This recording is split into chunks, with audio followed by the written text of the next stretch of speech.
Mes parents m'ont jeté à la rue dès que ma sœur a décroché un emploi. Elle m'a regardé en souriant.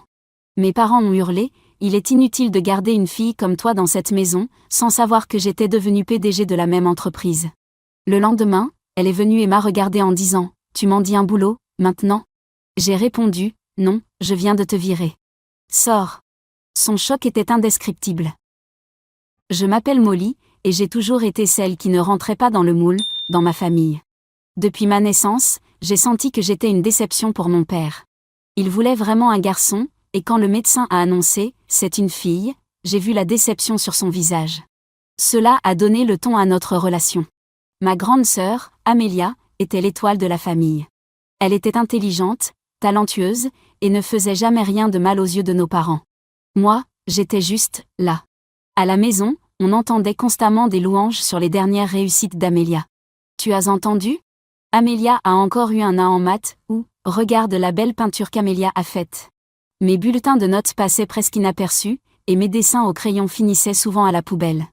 En grandissant, j'ai appris à m'occuper de moi-même. Je préparais mes déjeuners, faisais ma lessive, faisais mes devoirs toute seule. Ce n'était pas l'idéal, mais cela m'a rendue indépendante et forte. Un jour, vers mes 14 ans, un événement a changé ma vie. J'avais faim en rentrant de l'école, et comme personne n'était là pour me préparer un goûter, j'ai décidé d'essayer de faire des cookies. J'ai suivi une recette d'un vieux livre de cuisine de maman, et à ma grande surprise, ils étaient plutôt bons.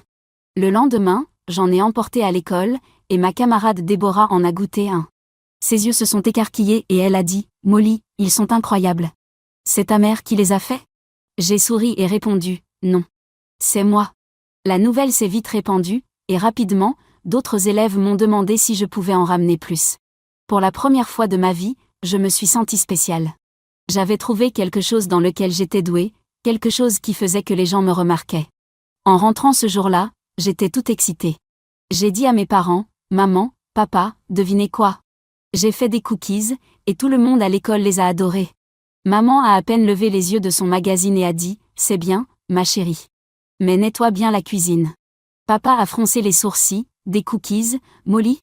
Tu ferais mieux de te concentrer sur tes études au lieu de perdre ton temps en cuisine. » Mon cœur s'est serré, mais je n'ai pas laissé leur réaction gâcher ma joie. J'avais trouvé ma passion, et je n'allais laisser personne me l'enlever. Avec le temps, le fossé entre Amélia et moi s'est encore creusé. Amélia a obtenu son diplôme du lycée avec les meilleures notes et a été acceptée dans une université prestigieuse. On aurait dit que nos parents avaient gagné au loto, tellement ils étaient heureux. Pendant ce temps, j'étais encore au lycée, avec des notes correctes mais sans éclat. Mais j'avais trouvé ma voie, la pâtisserie. Chaque week-end, je faisais des gâteaux, des tartes, des cookies. Bientôt, même les voisins ont commencé à passer commande. J'avais monté un petit business. Un jour, Madame Franck, la voisine, a goûté à mon gâteau au chocolat et m'a dit « Molly, ma chérie, c'est délicieux. Tu as un vrai talent. » J'ai souri, fière, merci. Je pense à aller en école de cuisine après le lycée. Ses yeux se sont illuminés, « Oh, c'est formidable. Tu irais loin. » Mais quand j'ai partagé ce rêve avec mes parents, leur réaction a été tout autre. Le visage de maman s'est assombri, « Une école de cuisine ? Mais ce n'est que de la cuisine. » Et papa, il a frappé du poing sur la table, « Hors de question. Aucune fille à moi ne va gâcher sa vie dans une cuisine. » Mais papa, j'ai protesté. Je suis douée. Les gens adorent mes pâtisseries. Il a ricané, « Douée ? Et alors ? Tu crois que tu peux vivre de ça ? Te réveiller pour faire des gâteaux ? Le monde réel ne fonctionne pas comme ça. » Maman a ajouté doucement, mais tout aussi froidement, « Chérie, pense à ton avenir. Regarde Amélia. Elle fait des études de finance. Elle aura une vraie carrière. » Leurs mots m'ont blessée, mais je n'étais pas prête à abandonner. J'ai continué à vendre mes gâteaux aux événements scolaires et à mes camarades. Le retour était incroyable. « Molly, ces cookies sont dingues », m'a dit mon amie Larry, la bouche pleine de cookies aux pépites de chocolat. « Tu devrais ouvrir une boulangerie. » J'ai souri en y pensant, ma propre boutique remplie de l'odeur du pain frais et des pâtisseries. C'était un rêve. Mais à la maison, ce rêve a vite tourné au cauchemar. Un jour, papa est tombé sur un flyer de ma vente de pâtisserie. « C'est quoi ça ?» a-t-il demandé. J'ai avalé ma salive, nerveuse, « C'est pour l'école. On collecte des fonds pour de nouveaux ordinateurs. » Il m'a fusillé du regard, « Ne me mens pas, Molly. Je sais que tu vends tes trucs. Ça suffit. Tu dois te concentrer sur de vraies études, pas sur ce passe-temps. Mais papa, je gagne de l'argent, ai-je dit. De l'argent? Il a explosé. Tu appelles quelques dollars pour des cookies de l'argent? Tu sais combien ta sœur gagne à son stage? Ça, c'est de l'argent. Ça, c'est un vrai futur. J'ai mordu ma lèvre pour ne pas pleurer. Je pensais juste que... Il m'a coupé, non. Tu n'as pas pensé. Écoute bien, finis les gâteaux. Tu vas remonter tes notes et postuler à de vraies universités. Si j'entends encore parler d'un seul cookie ou d'un seul gâteau, on te coupe tout. Plus de fonds pour les études. Plus de soutien. Compris? Cette nuit-là, j'ai pleuré jusqu'à m'endormir. Mon rêve d'école culinaire s'était effondré comme un cookie trop cuit. Le lendemain, j'ai commencé à chercher des écoles de commerce. Mon cœur était lourd, mais j'étais déterminée. Un jour, d'une façon ou d'une autre, je suivrai ma passion. Mais pour l'instant, je devais jouer selon leurs règles. Les années d'université sont passées dans un flou de chiffres, de tableaux Excel et de rapports financiers. J'ai travaillé dur en comptabilité, essayant de me convaincre que c'était le bon choix. Mais chaque fois que je passais devant une boulangerie ou que je sentais du pain chaud, mon cœur se serrait. Après avoir obtenu mon diplôme, j'ai décroché un poste dans une grande entreprise, et mes parents étaient fous de joie. J'ai loué un petit appartement, bien décidé à vivre seul. Mais à force de passer mes journées devant des chiffres et des rapports, j'avais l'impression de m'éteindre à petit feu. Un soir, je n'en pouvais plus. J'ai ressorti mon vieux livre de recettes, ses pages tachées et usées par le temps. J'ai décidé de faire une fournée de cupcakes, me perdant avec bonheur dans le mélange des ingrédients et la cuisson. Le lendemain, je les ai apportés au travail, et la réaction a été immédiate. « Oh mon Dieu! Molly, ces gâteaux sont incroyables », dit ma collègue Brenda. « Où les as-tu achetés ?» J'ai hésité, puis j'ai dit, « En fait, c'est moi qui les ai faits. » Le bouche à oreille a vite fait son effet, et bientôt, les gens me demandaient si je pouvais faire des gâteaux pour leurs anniversaires, les fêtes de leurs enfants, voire même leur mariage. J'ai commencé petit, en prenant quelques commandes le week-end, mais rapidement, je passais tout mon temps libre en cuisine. Mon petit appartement sentait toujours la vanille et le chocolat. Le moment décisif est arrivé quand l'anniversaire de l'entreprise approchait. Le directeur est venu me voir et m'a dit, « Molly, j'ai entendu dire que tu étais une excellente pâtissière. Que dirais-tu de faire le gâteau pour notre fête d'anniversaire ?» Mon cœur s'est emballé. C'était une opportunité énorme, et aussi un grand risque, mais je ne pouvais pas dire non. Le jour de la fête, j'ai apporté un immense gâteau décoré avec le logo de l'entreprise et de délicates fleurs en sucre. Quand je l'ai dévoilé, la pièce est devenue silencieuse. Puis le directeur a souri et a dit, « C'est incroyable. Applaudissons Molly, notre magicienne des contes, et apparemment, aussi chef pâtissière hors pair. » La salle s'est remplie d'applaudissements. Le directeur m'a même prise dans ses bras et m'a murmuré, « Tu es gâchée dans la comptabilité, Molly. C'est ça ta vraie vocation. » Ces mots sont restés gravés en moi. À mesure que les commandes de gâteaux affluaient, j'ai compris que je devais faire un choix. Je menais littéralement 3 vies, comptable le jour, pâtissière la nuit. Quelque chose devait changer. Une nuit blanche, couverte de farine et entourée de commandes, j'ai pris ma décision. Le lendemain, j'ai donné ma démission. Ma supérieure était sous le choc. « Mais pourquoi ? Tu es l'une de nos meilleures, a-t-elle dit. J'ai souri, me sentant plus légère que jamais. J'ai trouvé ma vraie passion, ai-je simplement répondu. J'ai loué une petite cuisine professionnelle et je me suis lancée à fond dans mon entreprise. C'était à la fois effrayant et excitant. Il y avait des nuits où je ne dormais pas du tout pour finir les commandes, et des jours où je me demandais si j'avais fait une énorme erreur. Mais petit à petit, ma boulangerie a commencé à grandir. J'ai embauché ma première employée, puis une deuxième. Nous avons déménagé dans un espace plus grand, et Sumai Cake and Pastry est devenue une référence dans la ville. Durant tout ce temps, j'ai gardé le secret vis-à-vis de mes parents. Pour eux, j'étais toujours une comptable prospère gravissant les échelons de l'entreprise. Je me disais que j'attendais le bon moment pour leur dire la vérité, mais au fond de moi, j'avais peur. Peur de leur déception, de leur colère, de leur rejet. En voyant mon entreprise prospérer, j'ai compris qu'il était temps de passer à la vitesse supérieure. Je me suis lancée dans le marketing moderne, déterminée à faire ressortir ma boutique. J'ai créé des pages sur les réseaux sociaux pour la boulangerie et j'ai publié des photos de mes créations chaque jour. Mais j'ai pris soin de ne jamais montrer mon visage. Pas de selfies, pas de photos de moi en train de pâtisser, seulement les gâteaux, biscuits et pâtisseries. Malgré mes peurs, l'entreprise a explosé. J'ai fait un partenariat avec un service de livraison local pour toucher plus de clients dans la ville. J'ai lancé un programme de fidélité avec des réductions pour les clients réguliers. Puis est venue ma grande idée, Sweet Tot Saturday. Une fois par mois, On ouvrait les portes et on offrait des échantillons gratuits à tous les visiteurs. La première fois, j'étais morte d'angoisse. Et si personne ne vient ? Ai-je dit à mon employée, Emma. Elle a levé les yeux au ciel et a dit, patronne, tu as goûté à tes propres créations ? Les gens vont faire la queue jusqu'au bout de la rue. Elle avait raison. À midi, une longue file s'étendait dans la rue. Voir les visages s'illuminer après avoir goûté à mes douceurs me remplissait d'une joie qui n'avait rien à voir avec l'argent. Notre popularité a grimpé en flèche. Bientôt, on a commencé à fournir des événements haut de gamme, des restaurants chics, et même à expédier nos fameux cookies à travers tout le pays. Avec le succès est venu l'argent, bien plus que ce que j'avais jamais imaginé gagner, surtout avec des cookies, comme disait mon père. Sans m'en rendre compte, je gagnais plus que le salaire de banquière de ma sœur. J'ai commencé à aider mes parents financièrement, tout en faisant croire que c'était grâce à mon travail de comptable. Quand il a fallu réparer le toit, j'ai payé.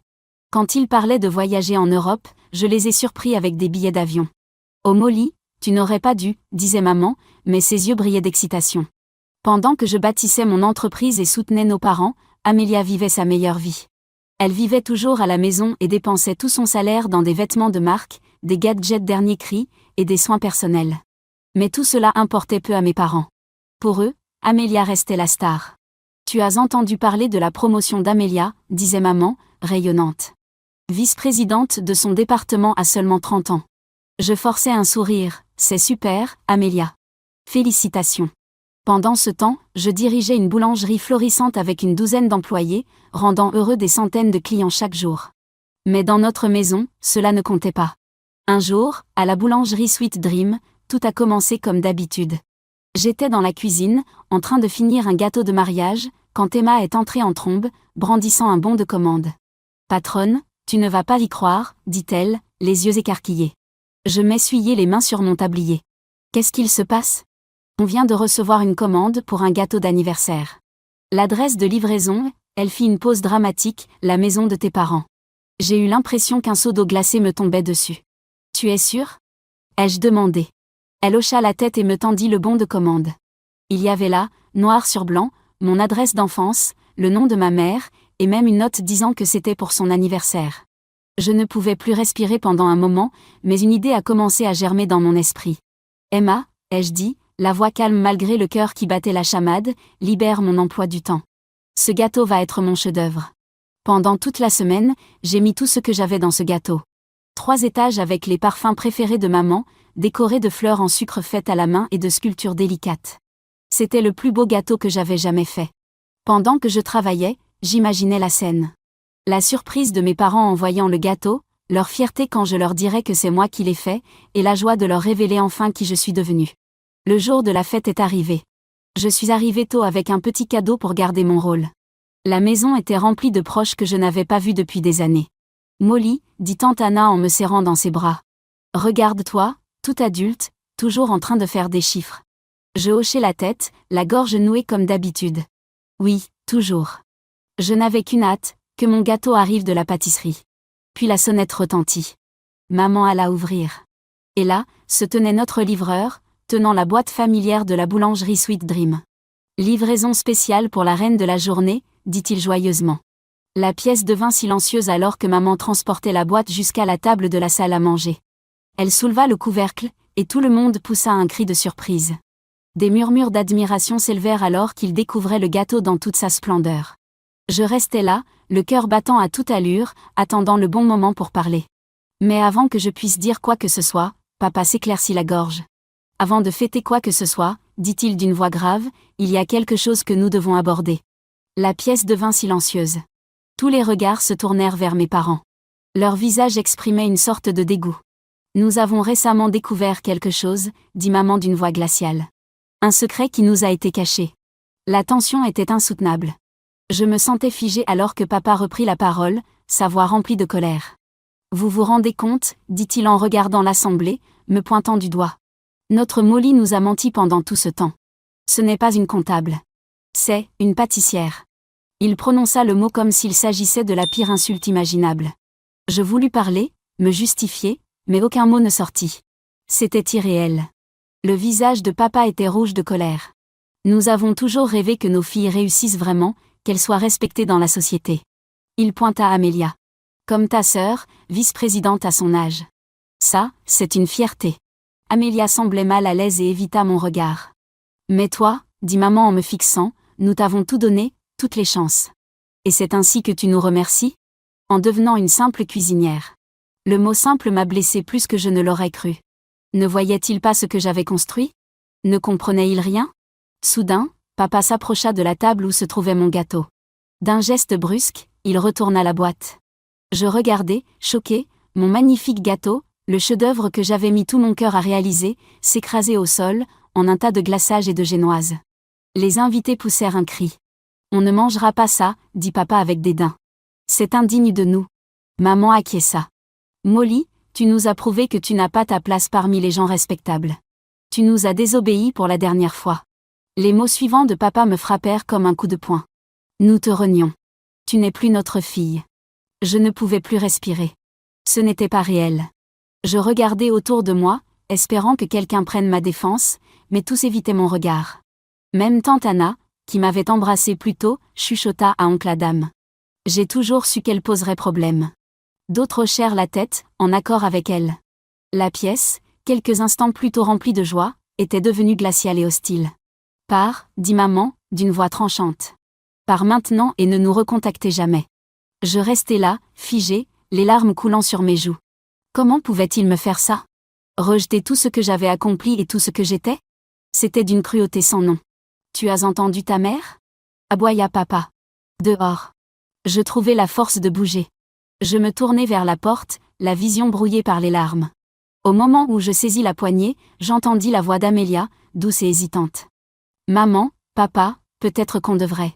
Mais ces mots furent interrompus alors que la porte se refermait derrière moi. Je descendis les marches, les mêmes que j'avais montées tant de fois étant enfant, mais aujourd'hui, elles me semblaient étrangères et hostiles. Je rejoignis ma voiture, et là, les sanglots m'envahirent. Assise là, entourée des morceaux de la famille que je venais de perdre, quelque chose se brisa en moi. Le rêve que j'avais chéri si longtemps, celui d'être un jour acceptée et comprise par mes parents, s'était fracassé, tout comme mon gâteau sur leur sol. Je ne sais pas combien de temps je suis restée là à pleurer, mais quand le soleil commença à se coucher, projetant de longues ombres sur le quartier où j'avais grandi, je sus une chose avec certitude, je ne pourrai jamais revenir ici. Les jours qui suivirent cette fête d'anniversaire passèrent dans un brouillard. Je me déplaçais comme un fantôme, mangeant à peine, dormant encore moins. La boulangerie continuait de tourner, grâce à mon équipe formidable, mais j'étais en pilotage automatique. Peu à peu, le choc passé, je me jetais dans le travail avec une énergie nouvelle. Si ma famille ne pouvait pas apprécier ma passion, alors je montrerais au monde entier ce qu'une simple cuisinière pouvait accomplir. La boulangerie prospéra. Nous avons ouvert une deuxième boutique, puis une troisième. Des articles dans des magazines, des passages à la télé, et même un contrat pour un livre de recettes suivirent. Le succès arriva par vagues, et je les surfais avec détermination. J'achetai un magnifique appartement, mon petit havre de paix en ville. 3 ans après la rupture avec ma famille, j'ai rencontré Tyler. Il était gentil, encourageant, et pensait que mes gâteaux étaient les meilleurs au monde. Lorsqu'il m'a demandé en mariage 1 an plus tard, j'ai dit oui sans hésiter. Notre mariage fut petit mais parfait. En regardant autour de moi les visages souriants de mes amis et de la famille que j'avais choisie, je me rendis compte que ma famille de sang ne me manquait pas du tout. Ces gens-là, mes employés, mes amis, mon mari, étaient ma vraie famille maintenant. La vie suivit son cours, heureuse et stable. La boulangerie continuait de fleurir, et Tyler et moi construisions une belle vie ensemble. J'avais tout ce que j'avais toujours voulu, sauf peut-être une chose, la fermeture. Cela changea un vendredi après-midi, 4 ans après cet anniversaire désastreux. J'étais dans mon bureau, en train d'étudier les plans de notre nouvelle boutique, quand mon téléphone sonna. Ce n'était pas un numéro que je connaissais, mais quelque chose me poussa à décrocher. « Allô ?» dis-je. « Molly », dit la voix de ma mère, hésitante mais claire. « S'il te plaît, ne raccroche pas. Il faut qu'on parle. » Ce qui suivit fut un flot d'informations. La banque où travaillait Amélia avait perdu sa licence. Il y avait eu des licenciements massifs, et Amélia était au chômage depuis des mois. Ils avaient besoin d'aide. Avant que je ne puisse tout assimiler, j'entendis la voix de mon père couper la conversation. « Tu dois donner un poste à Amélia dans ta boulangerie. En tant que directrice. Amélia a une vraie expérience en affaires. Elle devrait diriger tout ça, et toi, tu pourrais juste rester l'une des boulangères. » L'absurdité de tout cela me frappa de plein fouet. Après 4 ans de silence, C'était la raison de leur appel ? Un rire froid m'échappa. Laissez-moi voir si j'ai bien compris, dis-je. Vous m'avez renié, mise à la porte, et maintenant, vous me demandez de céder mon entreprise à Amelia ? Nous t'avons donné la vie, cria mon père. Nous t'avons élevé. Tu nous dois tout. Quelque chose s'est brisé en moi. Toute la douleur et la colère que j'avais retenues pendant des années ont jailli d'un seul coup. Je ne vous dois rien, ai-je dit, la voix calme mais ferme. Vous avez fait votre choix il y a 4 ans. Je ne suis plus votre fille, vous vous souvenez ? Je ne suis qu'une simple cuisinière, indigne de vous. Je n'aiderai ni vous, ni Amelia. Au revoir. J'ai raccroché, la main légèrement tremblante. Pendant un instant, je suis restée là, laissant tout cela s'imprégner en moi. Puis, lentement, un sourire a éclairé mon visage. Je me sentais plus légère, comme si un poids dont je ne soupçonnais même pas l'existence venait de disparaître. Je ne leur devais rien. J'étais libre. Juste au moment où je pensais que mon histoire de famille était enfin derrière moi, la vie m'a une nouvelle fois surprise. Un lundi après-midi tranquille, mon téléphone a sonné. Un numéro que je n'avais pas vu depuis des années. Celui d'Amelia. Curieuse mais nerveuse, j'ai décroché. « Allô ?» ai-je dit. « Molly ?» La voix d'Amelia était douce et hésitante. « J'espère que ça ne te dérange pas que je t'appelle. » J'ai pris une grande inspiration. « C'est d'accord, Amelia. Qu'est-ce qu'il se passe ?» Ce qui a suivi a été une conversation qui a tout changé. Amelia s'est excusée encore et encore pour la façon dont nos parents m'avaient traité, aussi bien récemment qu'il y a 4 ans. « Je ne savais pas qu'il t'avait appelé pour te demander un emploi, a-t-elle dit, la voix pleine d'émotion. Je n'aurais jamais accepté ça. Je suis vraiment désolée, Molly. Un nœud que je portais dans la poitrine depuis des années a commencé à se relâcher. Merci, Amelia. Ça compte beaucoup pour moi. Elle m'a expliqué comment la perte de son travail avait été un électrochoc. J'ai réalisé que je vivais le rêve de quelqu'un d'autre, a-t-elle confié. La banque, la finance, ce n'était jamais ce que je voulais. C'était toujours la vision de maman et papa pour moi. Je l'écoutais, retenant mon souffle, pendant que ma sœur ouvrait son cœur. Te voir suivre ta passion et construire cette entreprise incroyable, ça m'a inspirée, Molly, a-t-elle dit. J'ai décidé de changer de vie. Je me suis inscrite à des cours de design d'intérieur. Je veux créer de beaux espaces et être fidèle à moi-même, comme tu l'as fait. Des larmes ont rempli mes yeux. Toutes ces années, j'avais cru qu'Amelia était la parfaite, celle qui vivait la meilleure vie. Je n'aurais jamais imaginé qu'elle souffrait elle aussi. C'est merveilleux, Amelia, ai-je réussi à dire. Je suis heureuse pour toi. Il y eut un silence, puis la voix d'Amelia revint, pleine d'émotion. Je suis fière de toi, Molly. Tu t'es défendue, tu as suivi tes rêves, et aujourd'hui tu vis la vie que tu veux. C'est incroyable. Je n'ai pas pu retenir mes larmes plus longtemps. Des années de sentiments refoulés, de douleur, de colère, mais aussi le manque de ma sœur, ont tout simplement débordé. Nous avons parlé pendant des heures, rattrapant le temps perdu, partageant nos espoirs et nos peurs. Alors que la conversation touchait à sa fin, Amelia a proposé timidement. Peut-être qu'on pourrait se revoir un jour ? Juste pour parler, se soutenir. Je me suis surprise à hocher la tête, même si elle ne pouvait pas me voir. J'aimerais beaucoup, Amelia. Vraiment. Au cours des mois suivants, Amelia et moi nous sommes revus régulièrement. Nous avons partagé des cafés et des pâtisseries, de ma boulangerie, bien sûr. Nous avons ri de vieux souvenirs et nous nous sommes soutenus à travers les hauts et les bas de nos carrières. L'entreprise de design d'intérieur d'Amelia décollait, et je n'aurais pas pu être plus fière. Quant à nos parents, nous avons appris par des connaissances qu'ils avaient aussi renié Amelia lorsqu'elle avait quitté la banque. Ils racontaient à qui voulait l'entendre que leur fille les avait déçus, l'une simple cuisinière, l'autre décoratrice frivole. Mais Amelia et moi, nous connaissions la vérité. Nous vivions nos rêves, construisions des carrières florissantes, et faisions ce que nous aimions.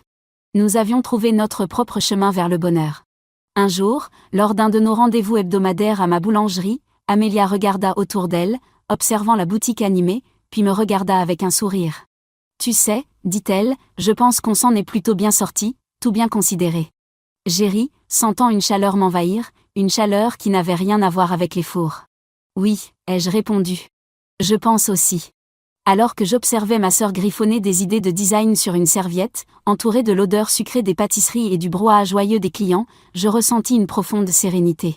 C'était ma vie, chaotique, parfois dure, mais douce. J'avais défendu mes rêves, j'avais perdu certaines batailles, mais au final, j'avais gagné la guerre.